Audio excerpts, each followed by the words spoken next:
যুবক ভাইয়েরা, পর্দার অন্তরাল থেকে সমন্বত আমার মা ও বোনেরা, প্রত্যেকের প্রতি আমার আন্তরিক সালাম। আসসালামু আলাইকুম ওয়া রাহমাতুল্লাহি ওয়া বারাকাতুহু।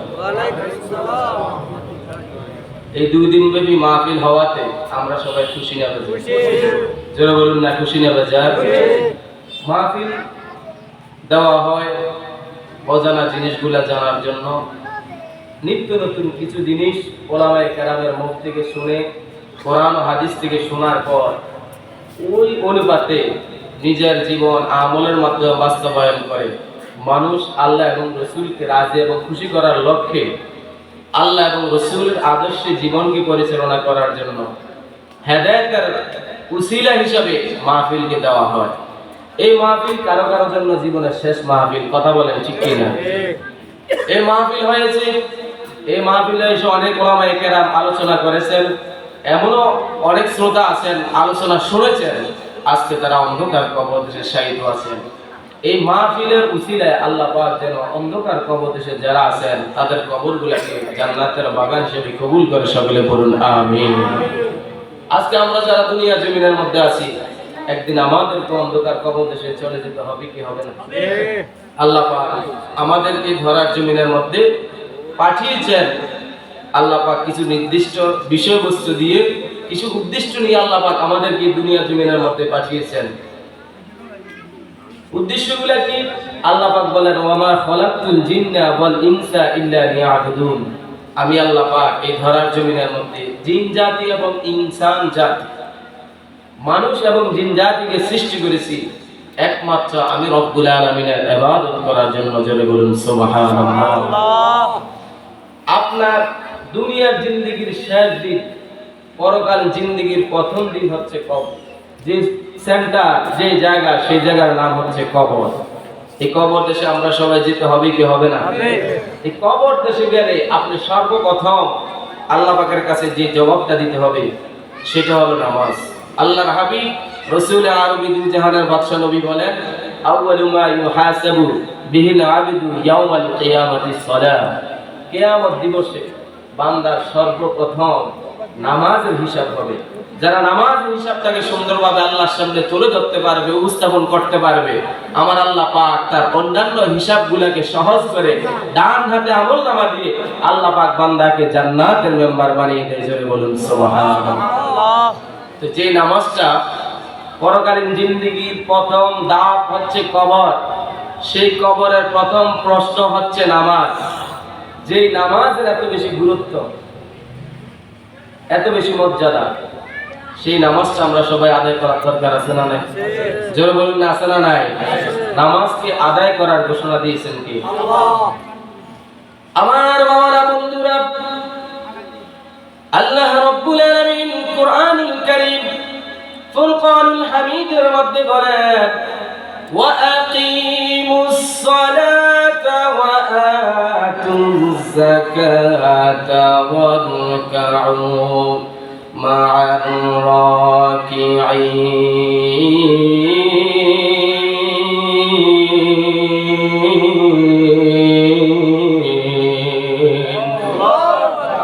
আল্লাহ পাক বলেন, বান্দারে, আমি রব্বুল আলামিন 18,000 মাখলুকাত, 80,000 আলমের মধ্যে তোমাকে সর্বশ্রেষ্ঠ বানাইয়া ধরার জমিনের মধ্যে পাঠাইলাম। কেন পাঠাইলাম? আমি আল্লাহ রব্বুল আলামিন তাও কোরআন শরীফের 27 নম্বর পারায় 2 নম্বর পৃষ্ঠায় জানিয়ে দিলাম, ওয়া মা খালাকতুল জিন্না ওয়াল ইনসা ইল্লা লিয়াবুদুন। বান্দা, তোমাকে আমি সৃষ্টি করেছি একমাত্র আমি আল্লাহ পাকের ইবাদত করার জন্য। আল্লাহ রাব্বুল আলামিন বলেন, ওয়া আকিমুস সালাতা, হে আমার বান্দারা, দুনিয়ার জমিনের মধ্যে আসার পর তোমরা নামাজকে কায়েম করো। ওয়া আতুজ যাকাতা, এবং তোমরা যাকাতকে প্রদান করো। ওয়ারকাউ মা'আর রাকিঈন, যারা রুকু করে তোমরা রুকুকারীদের শামিল হয়ে যাও।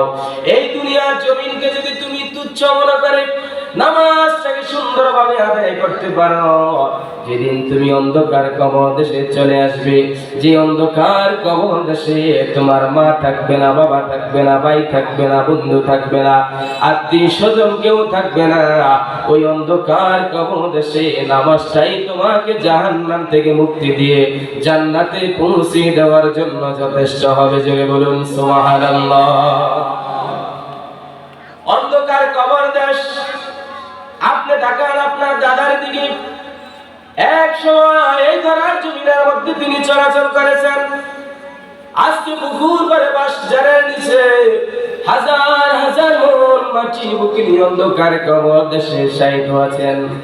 সাথী নাই, বাতি নাই, বন্ধু নাই, বান্ধব নাই, আত্মীয় স্বজন কেউ নাই। একদিন আমাদের তো এইভাবে নিতর দেহটা মাটির নিচে পড়ে থাকবে, আমাদের আত্মীয় স্বজন কেউ আমাদের সঙ্গে থাকবে না। কিন্তু আজ থেকে ১,৫০০ বছর পূর্বে মদিনার রাসূল মদিনার মিম্বর থেকে জানিয়ে দিয়েছেন, ক্বালান নবী সাল্লাল্লাহু আলাইহি ওয়াসাল্লাম মান হাফাযা আলাইহা কানাত লাহু নূরুন ওয়া বুরহানুন ওয়া নাজাতান ইয়াওমাল কিয়ামা। পৃথিবীর আমার উম্মত,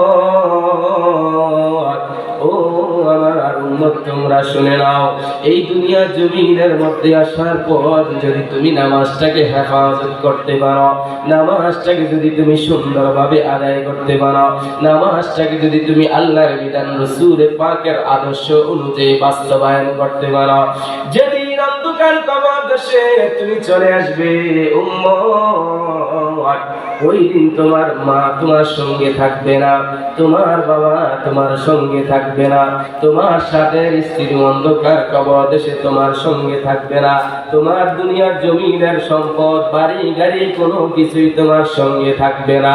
কিন্তু নামাজটাকে সুন্দরভাবে আদায় করার কারণে মান হাফাযা আলাইহা কানাত লাহু নূরা, সেই নামাজটা তোমার কবরের মধ্যে আলো হবে, অন্ধকার দূর করে তোমার কবরটাকে আলোকিত করে দেবে। ওয়া নাজাতান ইয়াওমাল কিয়ামা, দুনিয়ার জমিনের মধ্যে যে নামাজটা তুমি সুন্দরভাবে আদায় করেছো, হেফাজত করেছো, অন্ধকার কবর দেশ তোমার আলোকিত করে জাহান্নাম থেকে মুক্তি দিয়ে জান্নাতে পৌঁছে দেওয়ার জন্য দুনিয়ার জমিনের নামাজটাই তোমার জন্য পরকালে সার্টিফিকেট হবে। জোরে বলুন সুবহানাল্লাহ। আল্লাহু আকবার বলুন সবাই। রাসূল পাক বলেন, মান হাফাযা আলাইহা কানাত লাহু নূরা ওয়া বুরহানা ওয়া নাজাতান ইয়াওমাল কিয়ামা। যারা দুনিয়ার জমিনের মধ্যে নামাজকে হেফাজত করবে, নামাজটাকে সুন্দর মতো আদায় করবে, যে অন্ধকার কবর দেশে আলো নাই, বাতি নাই, বন্ধু নাই, বান্ধব নাই, সাথী নাই, সেই অন্ধকার কবর দেশে নামাজটা তার জন্য নূর হবে। ওয়া নাজাতান ইয়াওমাল কিয়ামা, এবং এই দুনিয়ার জমিনের নামাজটাই তার জন্য জাহান্নাম থেকে মুক্তি পেয়ে জান্নাতে যাওয়ার জন্য সার্টিফিকেট হবে। জোরে বলুন সুবহানাল্লাহ। যে নামাজ পড়লে কবর নূরে ভরপুর হয়ে যায়, যে নামাজ পড়লে জাহান্নাম থেকে মুক্তি পেয়ে জান্নাতের মেহমান হওয়া যায়, যে নামাজ পড়লে প্রিয় নবীর খাঁটি উম্মত বলে দাবি করা যায়, যে নামাজ পড়লে আল্লাহ পাকের প্রিয় বান্দা থেকে আল্লাহর ওলি হওয়া যায়, সেই নামাজটা আমরা সবাই পড়ার দরকার আছে না নাই? নামাজ পড়ার ঘোষণা দিয়েছেন কে? এরপর আমার বাবারা, বন্ধুরা, এই দুনিয়ার জমিনের মধ্যে যারা নামাজকে সুন্দরভাবে আদায় করবে, আমার আল্লাহ রাব্বুল আলামিন তাদেরকে নামাজের বিনিময়ে 5টা মর্যাদা দান করে দিবেন। 1 নাম্বার মর্যাদা হলো, মানুষ যেদিন মৃত্যুর বিছানার মধ্যে শুয়ে যায়, মানুষের আপন মানুষগুলা সেদিন তার কাছ থেকে পর হয়ে যায়, মৃত্যুর যন্ত্রণায় মানুষের কলিজা ফেটে যায়, পানির পিপাসায় মানুষের কলিজা ফেটে যায়, মৃত্যুকালীন সময় আজরাইলকে দেখার সঙ্গে সঙ্গে মানুষের শরীরের তাজা তাজা রক্তগুলা পানি হইয়া যায়, মানুষের শরীরের রক্তগুলা ঠাস ঠাস করে ছিঁড়ে যায়, মানুষরা নিজেরা পেরেশানির মধ্যে থাকে। আজরাইল আলাইহিস সালামকে দেখার সঙ্গে সঙ্গে এই কঠিন মুসিবতের সময় আমার মদিনার রাসূল জানিয়ে দিয়েছেন, উম্মত মরণ মরণকালীন সময়ের মধ্যে যে কঠিন যন্ত্রণা হবে, এই কঠিন যন্ত্রণার ভাগ তোমার স্ত্রী কিঞ্চিত পরিমাণ নিতে পারবে না। মরণকালীন কষ্টের কিঞ্চিত পরিমাণ ভাগ তোমার সন্তান কেউ তোমার কাছ থেকে নিতে পারবে না।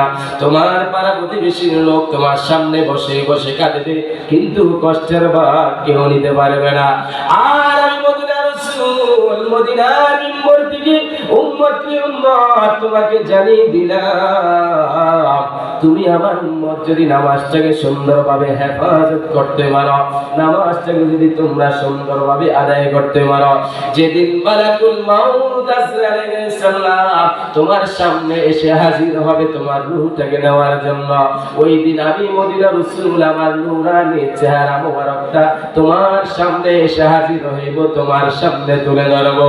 ও আমার উম্মত, নামাজকে তুমি হেফাজত করার কারণে মরণকালীন সময়ের কিঞ্চিত পরিমাণ কষ্ট তোমার শরীরের মধ্যে লাগার পূর্বে আমি মদিনার রাসূল যে মাত্র আমার নূরানি চেহারা মোবারক তোমার সামনে এসে দাঁড়াবো, তুমি আমি মদিনার রাসূলের নূরানি চেহারা মোবারক দেখতে দেখতে অন্ধকার কবর দেশে চলে আসবা। মরণকালীন কিঞ্চিত কষ্ট তোমার গায়ের মধ্যে লাগতে দেব না। জোরে বলুন সুবহানাল্লাহ, আল্লাহু আকবার। মরণকালীন কষ্ট কি কম না বেশি? জোরে বলুন না, কম না বেশি? আচ্ছা, মরণ যখন আমার শিউরে চলে আসবে, আমি মৃত্যুর বিছানার মধ্যে যখন পান জ্বালাবো, তখন কি আমার মরণের কষ্টের কিঞ্চিত পরিমাণ ভাগ আমার মা যদি বেঁচে থাকে তিনি নিতে পারবেন না? আমার স্ত্রী কি নিতে পারবেন? আমার সন্তানাদি কেউ নিতে পারবেন? কিন্তু মদিনার রাসূল বলেন, তোমার কষ্টের ভাগ কেউ নেবে না, নেওয়ার কোনো সিস্টেম নাই, নিতে পারবে না। আমি তোমাকে সুসংবাদ দিলাম, শুধুমাত্র নামাজটাকে যদি তুমি হেফাজত করতে পারো, নামাজটাকে যদি তুমি সুন্দরভাবে পড়তে পারো, যেই সময় আজরাইল তোমার রূহটা নেওয়ার জন্য থাবা মারবে, ঠিক ওই মুহূর্তে আমি মদিনার রাসূল তোমার সামনে থাকবো, আর তুমি আমি মদিনার রাসূলের চেহারা মোবারক দেখতে দেখতে মহান আল্লাহ পাকের দিদারে চলে আসবে। যাবে বলুন সুবহানাল্লাহ। শুধু কি তাই নয় আমার বাবারা, বন্ধুরা, আমার মদিনার রাসূল মেসাল দিয়েছেন, ময়দার ভিতর থেকে একটা চুল বাইর করে, যেমনি ময়দা টের পায় না, ময়দার কোনো ডিস্টার্ব হয় না, ময়দা বুঝতে পারে না। আবার সাগরের থেকে যদি এক ফোঁটা পানি উত্তোলন করা হয়, যেমনি ভাবে সাগর অনুভব করতে পারে না আমার পানি কমে গেছে, আবার আমার মদিনার রাসূল মেসাল দিয়েছেন, একজন শিশু সন্তান যখন মায়ের স্তনের মধ্যে দুধ খায়, দুধ খাওয়ার পর বাচ্চাটি যখন ঘুমিয়ে যায়, মা যখন বাচ্চার মুখ থেকে দুধটাকে আলাদা করে নেয়, ওই শিশু বাচ্চা তখন বুঝতে পারে নাই মা তার দুধটাকে যখন আলাদা করে নিয়েছে, শিশু বাচ্চায় কিন্তু বিন্দু পরিমাণ টের পায় নাই। ময়দার ভিতর থেকে যখন চুল বের করে ময়দার কষ্ট হয় না। আল্লাহ নবী আজ থেকে ১৫০০ বছর আগে জানিয়ে দিয়েছেন, উম্মত, নামাজকে যদি তুমি সুন্দরভাবে হেফাজত করতে পারো, নামাজটাকে যদি তুমি সুন্দরভাবে আদায় করতে পারো, ময়দার ভিতর থেকে চুল বের করে যেমনি ময়দা টের পায় না, আজরাইল তোমার ভিতর থেকে রূহটা বের করে নেবে। নামাজকে হেফাজত করার কারণে তুমি কিঞ্চিত পরিমাণ কষ্ট অনুভব করবে না। জোরে বলুন সুবহানাল্লাহ, আল্লাহু আকবার। বলুন সুবহানাল্লাহ। যে নামাজ পড়লে মৃত্যুকালীন কষ্ট থেকে রক্ষা পাওয়া যায়, মরণকালীন যন্ত্রণা থেকে হেফাজত পাওয়া যায়, মরণকালীন সময়ে রাসূলে পাকের নূরানি চেহারা মোবারক দেখা যায়, সেই নামাজ আমরা সবাই পড়ার দরকার আছে না নাই?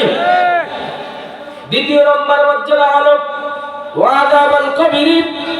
মানুষকে যখন কবরের মধ্যে কবরস্থ করা হয়, দাফন করা, যখন মানুষগুলো বাড়ির ঘরের মধ্যে চলে আসে, ৪০ কদম আসার পর মানুষের ভিতরের মধ্যে আবার রূহটা দেওয়া হয়। তখন যদি নামাজি ব্যক্তি না হয়, ওই মোর্দারটা যদি বেনামাজি হয়, কবরের দুই পাশের মাটি এবং জোরে চাপা মারবে। আল্লাহর নবী বলেছেন, মানুষের একদিকের পাঁজরগুলা আরেক দিকের পাঁজরের মধ্যে এইভাবে প্রবেশ করবে, মানুষের হাড্ডিগুলা চূর্ণ বিচূর্ণ হয়ে যাবে। কিন্তু মদিনার রাসূল আজ থেকে ১৫০০ বছর আগে জানি